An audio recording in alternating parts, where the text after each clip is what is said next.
Сәлем баршаңызға достар, арнама қош келдіңіздер. Бүгін сіздермен өте дәмді, сочный болып шығатын, әрі мантаваркасыз дайындалатын керемет ханымның рецептісімен бөлісемін. Видеоны соңына дейін көріп, тіркелмеген болсаңыздар тіркеліп, лайк басып, комментарий жазуды ұмытпаңыздар. Ең бірінші ыдысымызға ұнды електен өткізіп дайындап алдым. Және де бөлме температурасындағы судың үстіне тұз салып, жақсылап араластырып аламыз.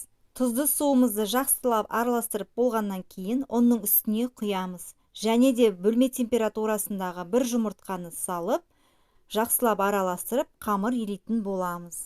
Дайын болған қамырды салафанға салып, июі қанғанша демалдырамыз. Қамырымыздың июі қанғанға дейін салмасын дайындайтын боламыз. Салмасына пиязды ұсақтап турап дайындап аламыз. Құрметті қыз-келіншектер, менің арнама тіркелмеген болсаңыздар, міндетті түрде тіркеліңіздер. Алдағы уақытта мен сіздермен бұдан да көптеген керемет рецепттермен бөлісетін боламын. Пиязды ұсақтап турап алдық, және де бізге фарш қажет болады.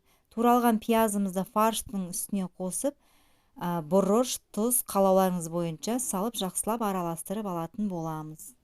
Және де кез келген өздеріңізге ұнайтын приправаны қоссаңыздар болады. Мен орегано приправасын қолдандым, бірақ ол міндетті емес. Барлығын жақсылап араластырып, салмасын дайындап қойдым. Ендігі кезекте тамағымызды қуырып дайындайтын боламыз. Ол үшін бізге тағы бір пияз қажет болады. Пиязды ұсақтап кубиктап турап аламыз, және де бізге тәтті болгар бұрышы қажет болады. Кез келген түрін қолдансаңыздар болады. Мен қызыл түстісін қолдандым. Болгар бұрышын да осылай ұсақтап кубиктап турайтын боламыз.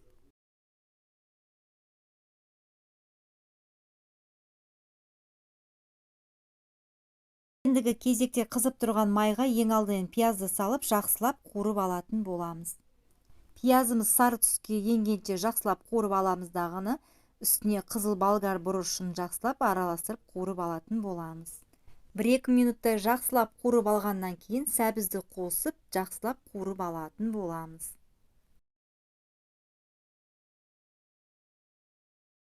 Ендігі кезекте томат пастасын қосамыз. Мен жазда үй жағдайында жапқан томат пастасын қостым. Және де кез келген өздеріңізге ұнаған дәмдеуішті қосамыз. Дәміне қарай тұз салып, жақсылап араластыратын боламыз.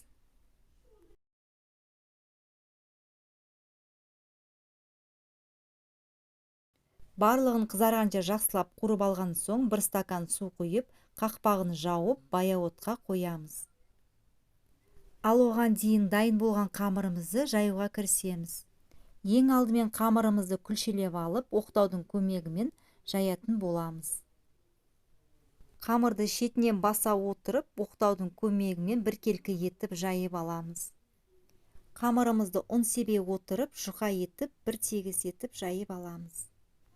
Міне қамырымызды толығымен жайып болдым. Қамырдың үстінен сұйық май құйып, барлық жеріне тигізіп жағып шығамыз.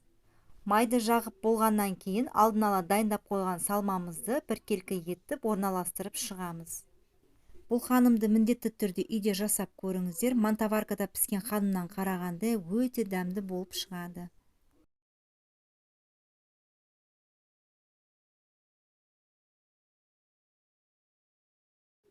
Салмамызды жақсылап орналастырып болғаннан кейін ендігі кезекте осы қамырды рулет тәрізді етіп орап аламыз.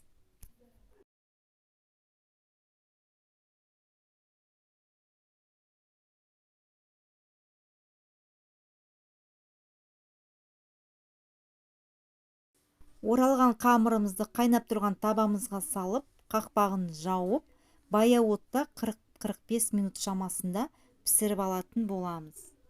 Бұл тағам мантаваркадегіге қарағанда өте жұмсақ әрі дәмді болып шығады. Өте оңай әрі ерекше дәмді болып шығады. Подливтерін бетіне жағып, қалауларыңыз бойынша ас көктерді сеуіп қолдансаңыздар болады.